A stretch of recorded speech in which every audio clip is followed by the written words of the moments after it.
C'est un sujet qui doit être réglé sans passion.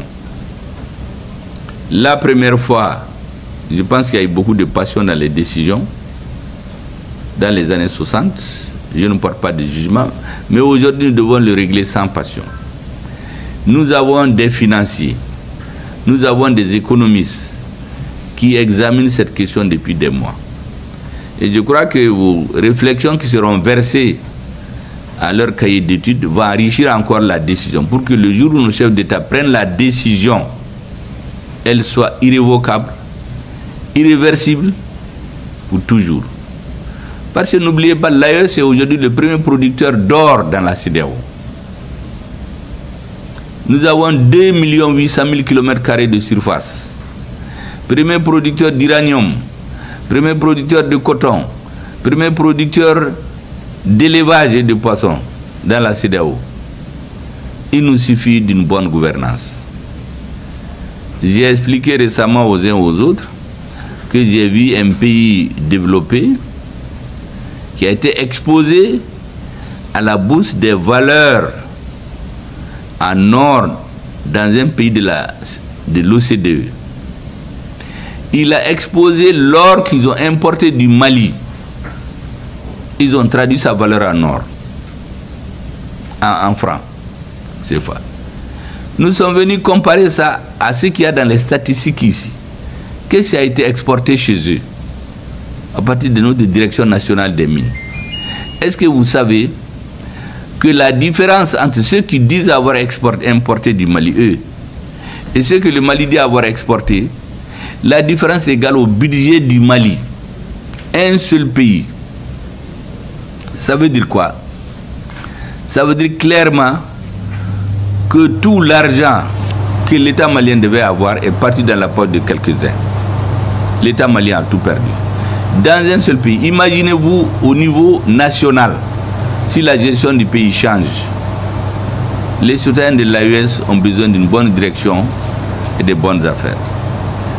Donc, nos financiers, nos économistes vont réfléchir, ils sont déjà là-dessus, pour faire des bonnes propositions au président, pour savoir à quel moment il faut faire. Parce que chaque chose en son temps. Vous savez, le départ des forces internationales, la sortie de la CEDEAO était réclamée depuis des années par les Maliens. Mais nous leur avons dit d'attendre chaque chose en son temps. Il faut prendre les décisions au bon moment pour qu'ils portent. Le départ des forces internationales, je suis certain qu'au début, si on était venu demander aux Maliens, est-ce que c'est possible? Tout le monde va nous dire qu'il ne peut pas quitter le Mali. Et d'ailleurs, moi je l'ai su. Dès que j'ai pris fonction, c'est ce qui m'a été dit. J'ai appelé des amis avec lesquels j'étais en contact depuis des années. J'ai demandé qu'est-ce qu'on doit faire maintenant pour réussir. Parce que nous ne devons jamais concevoir que ces jeunes militaires-là échouent. Parce qu'ils sont venus pour restaurer au Mali sa dignité et son honneur. Mais ils ont besoin d'appui politique. Qu'est-ce que nous devons faire? Il m'a été dit, mais vous êtes en train de rêver. Le Mali ne deviendra plus jamais comme avant. Nous sommes séparés. Et j'ai dit à beaucoup de gens, toute l'année 2023, nous n'avons fait que galvaniser les soldats, faire de l'histoire. Aucun débat politique. Parce que les débats politiques ne nous faisaient pas avancer. Notre histoire, une bonne partie a été cachée aux Maliens. Les soldats ont besoin d'avoir confiance. À partir du moment où ils ont restauré l'intégrité du Mali, la souveraineté de notre pays, il nous fallait nécessairement cette confiance que l'armée a restituée au peuple malien. Il fallait que le peuple le lui rende. Que notre armée ait confiance en elle-même pour relever les nouveaux défis. Au Mali même, il y avait des gens qui se moquaient de l'armée parce qu'elle n'était pas équipée. On disait qu'elle ne peut rien. Aujourd'hui, il fallait le soutien inconditionnel de la population et la détermination des chefs militaires afin que nous avons pris Kidal. À partir de ce moment, nous rentrons dans une nouvelle phase. Cette nouvelle phase maintenant fait l'objet de débats. Il y a des partis qui disent qu'il faut aller aux élections tout de suite. Vous venez de dire que ce n'est pas le moment des élections.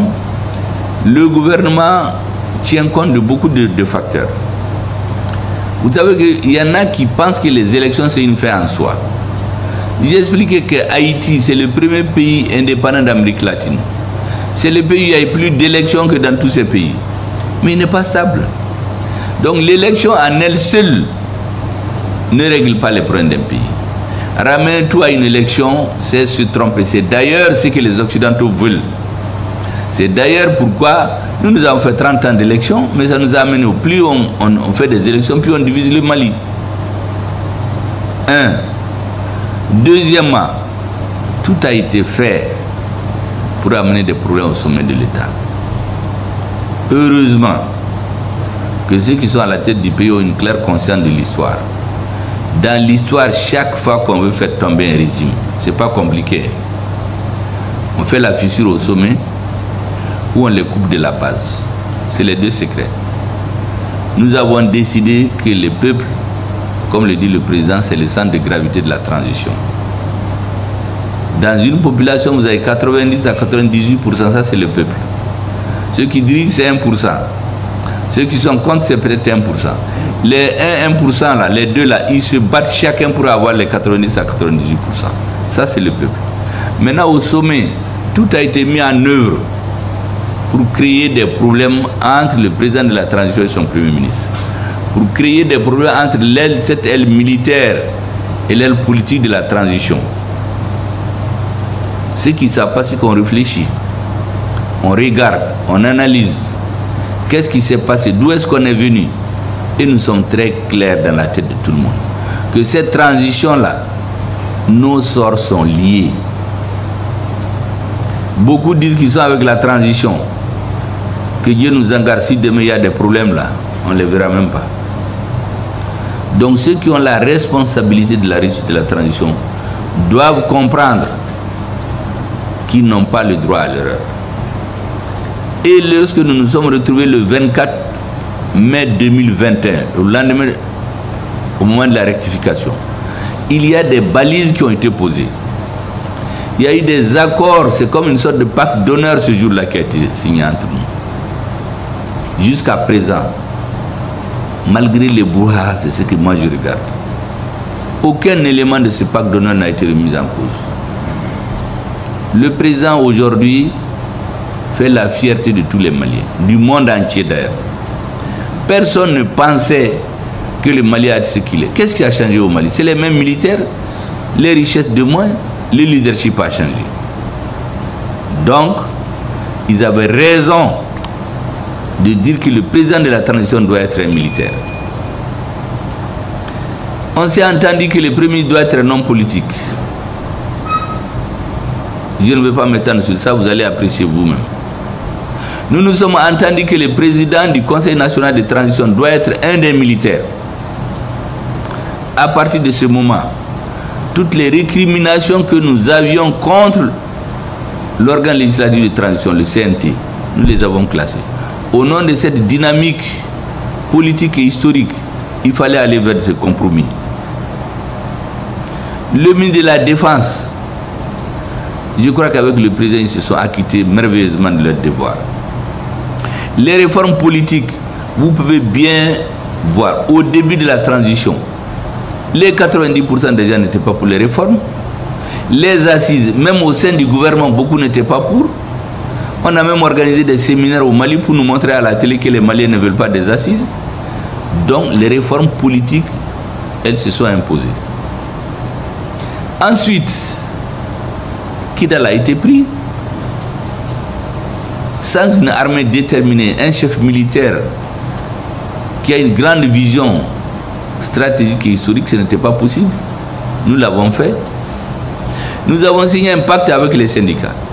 L'accord pour la paix et la réconciliation a été si intelligemment appliqué qu'on est rentré dans Kidal, comme on dit chez Mobuliga Bafanka. Alors qu'on avait dit que c'était impossible. Donc quand on regarde les principaux agrégats à partir de laquelle la rectification est partie, nous sommes sur la bonne voie. Tout le reste, c'est des débats normaux. Dans une société, on est comme dans un jardin. Les couleurs sont différentes, les avis sont différents, les gens parlent, les gens se critiquent, mais l'essentiel est maintenu. L'essentiel, c'est qu'au sommet de l'État, il n'y a pas de problème aujourd'hui. Il y a souvent des tempêtes dans des verres d'eau qui donnent l'impression que tout va bouger, mais rien ne changera. C'est très clair dans la tête du Premier ministre, en tout cas, dans la tête du président et de ses compagnons, que l'avenir du Mali se joue à travers la cohésion à toute épreuve de l'équipe qui dirige. Donc tout ce que vous entendez là, ça c'est des débats normaux dans une démocratie. Pour ce qui est des élections, j'ai dit l'autre jour que même si aujourd'hui nous présentons n'importe qui, il va gagner les élections. Mais le problème, c'est que beaucoup ne comprennent pas. C'est la même question qui se posait au début. L'instabilité dans nos pays chroniques, c'est dû au fait qu'il y a l'insécurité. L'insécurité aujourd'hui, nous l'avons combattue, mais elle n'est pas terminée. On ne dit pas qu'on attend de finir l'insécurité, mais il faut atteindre un niveau de sécurité tel qu'on peut faire des élections. La deuxième chose, c'est que notre pays a été profondément désarticulé. Il y a des réformes nécessaires à faire aujourd'hui. Il y a des choses que les assises ont demandées. Il y a beaucoup qui ne comprennent pas. Le Malikoura là, il faut qu'on atteigne un niveau d'irréversibilité où n'importe qui vient au pouvoir, il ne jouera plus avec notre armée, il ne jouera plus avec notre école, il ne va plus travailler à désorganiser notre société. Mais ces niveaux, il faut les atteindre. Certains sont en train de faire les élections. Ils n'ont jamais changé de discours d'ailleurs. Depuis 2021, c'est faire les élections, c'est tout. Nous nous donnons, on va faire les élections. On les fait pour le bien du peuple malien. Effectivement, le ministre, au nom du gouvernement, a dit que les élections sont reportées. Les partis ont regretté qu'ils n'étaient pas revenus vers eux. On passe sur ça. Je pense qu'aujourd'hui, le travail qui est en train d'être fait, notamment lorsque nous avons recouvré la souveraineté sur nos données qui étaient prises en otage par un autre pays qui faisait ce qu'il voulait, ça c'est des choses. Si on avait fait les élections il y a 4-5 mois, on n'aurait pas réglé ça. Donc on est en train petit à petit de recouvrer la totalité de la souveraineté du peuple malien. Il y a beaucoup qui ne comprennent pas ça. Est-ce que vous savez qu'il y a plus de 37 000 organisations sans récépissé au Mali? Mais ces organisations font quoi? Il y en a qui existent clandestinement pour désorganiser l'État malien. Le gouvernement doit regarder tout ça. Il y a des ONG qui sont là pour déstabiliser l'État malien. Et récemment, vous avez vu une ONG que nous avons dissoute. Vous savez que cette ONG, son terrain d'action, c'est jusqu'à Mopti. Il s'occupe des puits, du maraîchage, de l'agriculture. On découvre quoi? Cette ONG agit à Kidal, qui n'était pas dans son périmètre d'action. Cette ONG s'occupe d'actions humanitaires, qui n'était pas dans son périmètre d'action. Cette ONG, les fonds qui arrivent, les redistribue au mouvement terroriste. Donc le terrorisme était financé à travers des ONG légalement reconnues au Mali qui exercent normalement. Et les dirigeants d'ONG qui ne font pas ce jeu, on les élimine. Et tout le monde est obligé de se tenir à carreau et se mettre dans le jeu. Mais ces questions-là, il faut qu'on les regarde de plus près. On est dans une démocratie aujourd'hui. Il n'y a pas de raison d'exister des organisations clandestines. Il faut s'exprimer ouvertement, donner ses idées, avoir ses papiers, que vos activités correspondent à ce que vous faites. Mais si ce n'est pas le cas, on va se précipiter, on mettra un président qui va chercher juste à plaire aux gens. Parce que le gouvernement actuel, on ne cherche pas forcément à plaire. On cherche à faire ce qui doit être fait. Un bon père de famille. Un bon père de famille, ce n'est pas toujours ce qui plaît à tes enfants que tu fais. Vous faites ce qui doit être fait. Et donc le processus de refondation de l'État, le Malikoura, son niveau d'irréversibilité est en train d'être atteint. Donc ceux qui s'inquiètent pour les élections, le ministre de l'administration, dès que le gouvernement va retenir quelque chose, va sortir vous le dire. Ce n'est plus un problème pour le Mali. Organiser des élections, ce serait une fin en soi. Mais nous réglons les questions de fond. Je viens de vous expliquer. Vous imaginez, des organisations terroristes étaient financées par des ONG qui exercent normalement au Mali. On découvre qu'on ne laisse pas de l'or à Kida depuis 10 ans. Où va l'or? L'or va, on imagine. Il y a une